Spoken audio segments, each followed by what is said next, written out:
So today I want to talk to you guys about is our process and how we go about making our music. So the beginning stage all the way to the end. I'm going to explain that in case you guys want to know. And if you don't, you're going to know anyways. Don't mind my desk, it's a little junky. I'm still cleaning it up. I'm trying to organize some stuff. So let's neither here or there. Let's just get into it. Let's roll.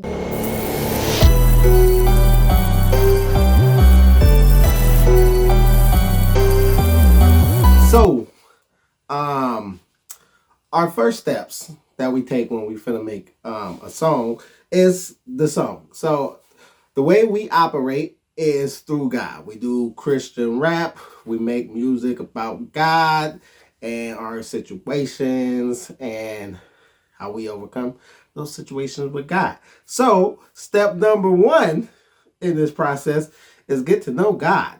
All right. Step number one is knowing God. You gotta be able to hear God when God speaks. You gotta know when He goes. So when we make music, our music is intentional. And what I mean by that is we don't just make music to make music. So we're just not over here just writing up a bunch of songs and just throwing them out just to be writing music. All of our songs are intentional. We are intentional about our songs, about the message that is in the songs. So, with that being said, we don't write unless something comes to us. All right, unless God puts it on my heart, puts it on my brother's heart to then write a song. That's when we write. Other than that, we don't write. If nothing comes, we don't write. We don't force it. It comes when God wants it. We live our life the best way that we can. We are human, so we do make tons and tons and tons and tons of mistakes. And we go through trials. And you know what I'm saying? Different trials, overcoming different trials, then introduce different songs for us. And boom, that's how the songs come. God gives us the song. We then write to the song. If God don't give us a song, we don't write. Number two, deuces. All right. I don't know too much Spanish other than deuce. All right. I'm very limited. I failed it in every class I ever took in high school. So number two is communication between your people. And then I say that because for me, it's been my brother. That's it. That's the end of the line.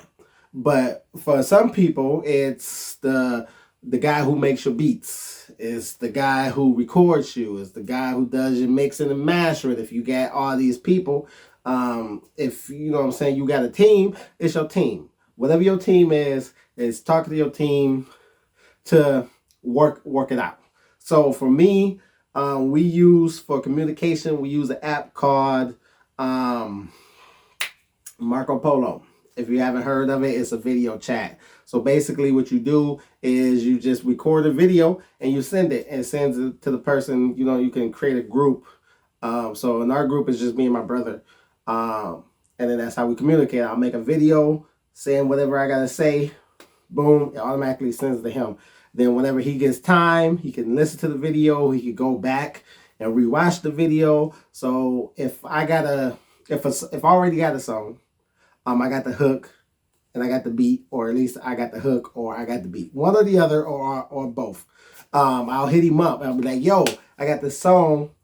Not really sure what to call it. I'm thinking about calling it Blase Blase. Or whatever. And so I'll go on there if I don't got a beat. A lot of times what I do is I'll go on YouTube and I'll find a beat just so he can kind of get a better feel for it, you know. So I'll go on there and say, yo, I got this song, bro. It's called Blase Blase. And I'm on that Blase Blah. That's not a song. Okay. But I don't turn it into one.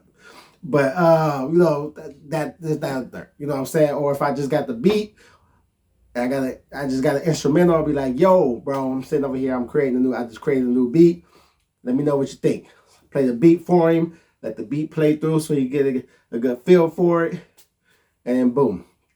He'll message back like, oh yeah, that's dope, man. I'm gonna you know what I'm saying? I'll let you know if I come up with something for it. And boom, I do the same. All right, bro. If I come up with something, I'll let you know. And end of the conversation. And then so basically, we're then when something hits, we'll go back on. So like if I already got the hook or whatever, it's like, bro, I got the song. This is what it is. This is the beat. This is the hook. Let me know what you think. He'll listen to it and be like, oh yeah, man, that's fire. That's dope. Let's do that. After the communication, number 3 is getting down to work. Is writing. Now we gotta write the verses. There's an app, wonderful app. I use. It's called Tuli, Tully, Tully. Hopefully I'm pronouncing it right. Hopefully, but I'll throw it up on the screen. That's what I use to write my music into. You can actually input. I gotta sneeze. You can actually input. Jesus. You can actually input the audio into the app itself. That way you're working on one screen and you can actually record, which I find helpful. Because sometimes I record, you know what I'm saying, when I'm writing. Sometimes I'll record half of my verse so I can hear it. Because, I kind of feel a little bit, I can feel it a little better on what I want to say next. So you can actually record over the beat. So you can hit play and then record yourself, and it's going to record you and the beat simultaneously. So that's one way you can go about it. It's a really, really good app. It does a whole lot more. That's just what I use it for. So I haven't really dove into the app, but it offers a whole lot more than just doing that. So if you don't know about it, go look it up. I promise you, it is going to be an app that you always keep in your phone. I promise you. It's nothing. You're not going to delete it. I have no reason to delete it. So yeah, plus, you know what I'm saying, especially when you're writing and you on the go, you don't got a pad. I always got my phone. So, I always got something I can write on. And plus it's a recorder too. So if you need to hurry up and spit something, you can do that. Or if you just gotta, you get hit with just a few little bars, like, you know what I'm saying, oh, that's dope. Hurry up and write that down. You know what I'm saying? Then you got that to access, you know what I'm saying, when you go back to write your songs. So you're like, oh man, you remember I said that one thing? Boom. Just go back, find that one thing, and you cool. So yeah. So that's what we do next. We usually just write. Now it's the recording process. We set up a time and date, usually about 4-ish, because we got church. So I usually go to church, then come home. He'll meet me. After he done doing what he doing, come over, and then we get into the process. Now, which is number 4, the recording process. What we use to record is Studio One. We had Studio 1.5, but they just came out with Studio 6 a few days ago, like a day or two ago. So I haven't really had a time. I haven't really dove into that yet. So today is gonna be my first time diving into that. I'm very excited. I did watch the launch video. They're great. So if you don't know Studio One, I suggest you look it up. It's an awesome platform. I tried them back when they was Studio. Jesus, I don't even remember. Like Studio, I think it was just Studio One. I've been with them since I want to say I've been with them since they launched. I got to go back on my thing and figure it out. But yeah, I've been with them since they launched. The very first disc, I believe, was just Studio One that my dad bought for me. And I just been upgrading since. You know what I'm saying? Now they got their subscription plan. I'm on the subscription, which now I don't have to pay for it. Because, well, I think I only paid for it once. I think I paid for Studio One, the third version. I think I actually paid for because I wanted the higher version because I had The original was just like the bass model, I want to say, or it was artists that I paid for. It was artists, Studio One artists, and then like they give you, since you got one already, they always give you like the base one for free when you upgrade it. So I was with the three for a minute, the free ones, just based off of this the original purchase I made. Um, or whatever. So now I found they came out with their subscription.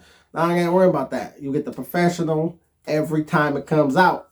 Just boom. Every time they release a new professional version, you get that daddy with the subscription. So I do it yearly, so I don't gotta worry about it. I just pay it once a year and I let it go. It's great. So check those guys out. So yeah, so the recording process. Then we go, we record our lyrics.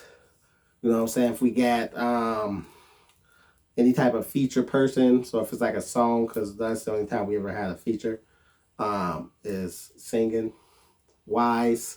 So like the moving mountains, talking with her. You know what I'm saying? That'd be another communication. You know what I'm saying? Where you got features that you got to communicate with, or whatever. So, you know what I'm saying, making sure that she's cool when, you know what I'm saying, if she's free that Sunday that we're planning on meeting, have her come and record. Cause I like that. I don't like to do things in pieces.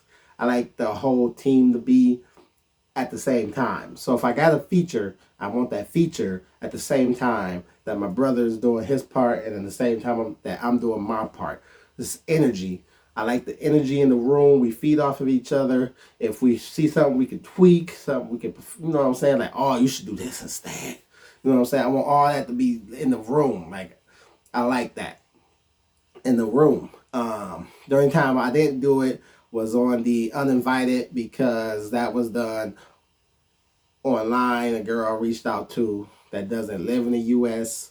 So therefore, there was, she did her part wherever she is, and then just sent it to me. But yeah, but after that, after the recording, and then it's the mixing. All right, mix it all together, get everything as leveled as good as possible. And then I call it a day. I try not to do too much. If I'm recording, I don't really do too much mixing. Because, you know what I'm saying, if you're in the game, you hear before your ears start to deceive you. So I usually stop. Come back the next day or a few days later, you know what I'm saying, then I go in and then I'll mix it. I'll master it as good as I can get it. Then what I'll do is, which is the fifth part, well, now I lost count.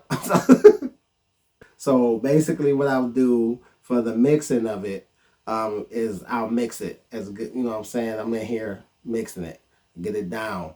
I usually spend about a day or two, you know what I'm saying, just to keep everything fresh, mixing and then mastering it. And then what I'll do is I'll email it. I'll take it out, put it on my phone. I'll listen to it on my phone. I'll listen to it on my headphones. I'll listen to it in the car. And then I'll do that for a few days.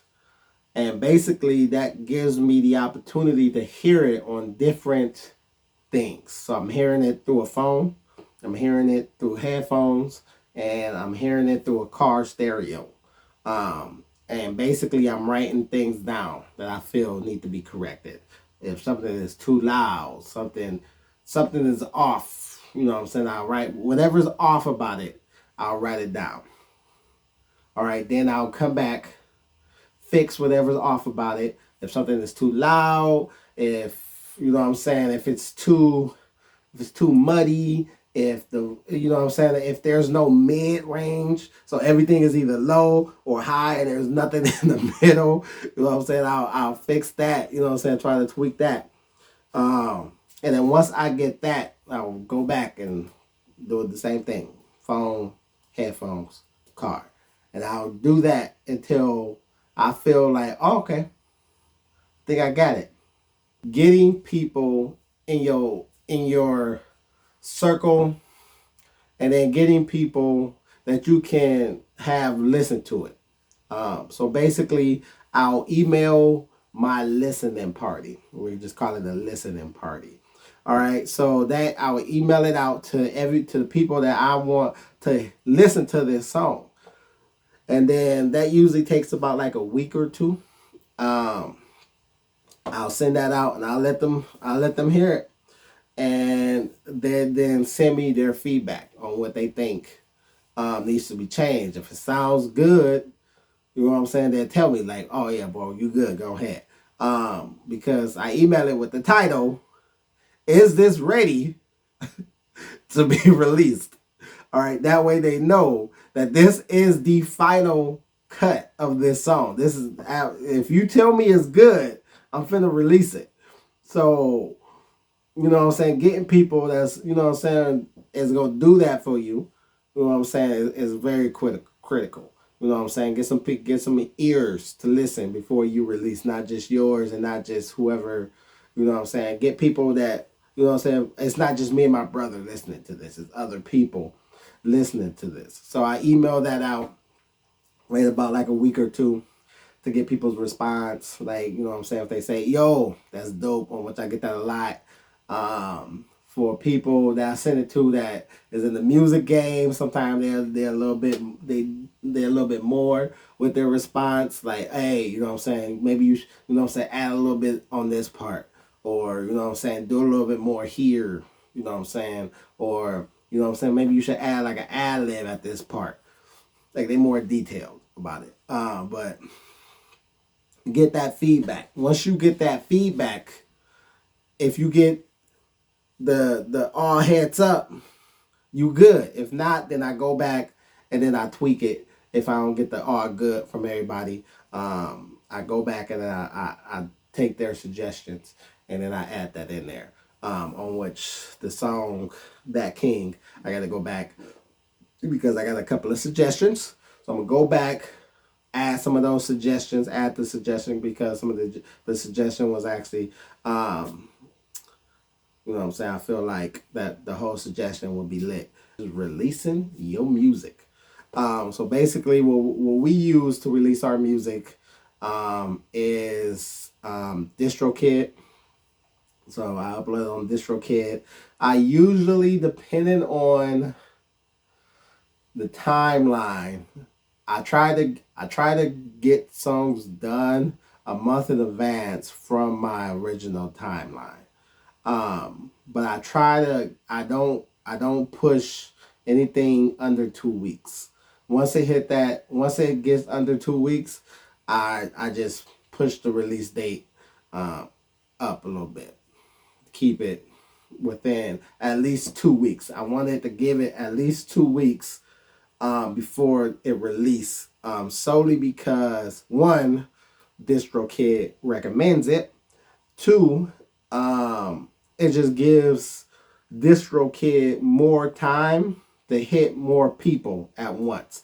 And my main focus, there's a lot of listening platforms on here that DistroKid distributes to. But my main focus is Spotify, Apple Music, and YouTube. Those are my three like main focus because those are the three things people tend to listen to the most. Everyone is on YouTube. Most people use Spotify. If they don't use Spotify, they usually use Apple Music. So those are my three, and it usually takes they want you to give them a 2 week window. Um, and then for Spotify, that gives them time to listen to it, and then you can generate the try to get on one of their playlists. So as long as you give them like 2 weeks or more, you know what I'm saying, they then give you an opportunity to pitch the song to be able to for them to be able to push it on one of their playlists. If you're trying to get it sooner than that, you know, it tends to don't work. So I try to keep it 2 weeks or more. Try to do a month. It gives plenty of time. That way, when the release is on just about everything it could possibly be on. It'd be a couple of draggers here and there, but they're like the little small name ones. So they're not really a big deal. But a month out, you Gucci. You good. You don't gotta worry about nothing. Like, it's hitting when it's supposed to drop. I appreciate y'all time. Um, Like I said, after all my videos, feel free to comment. We can chop it up in the comments. Like, subscribe, do whatever you want. Peace out.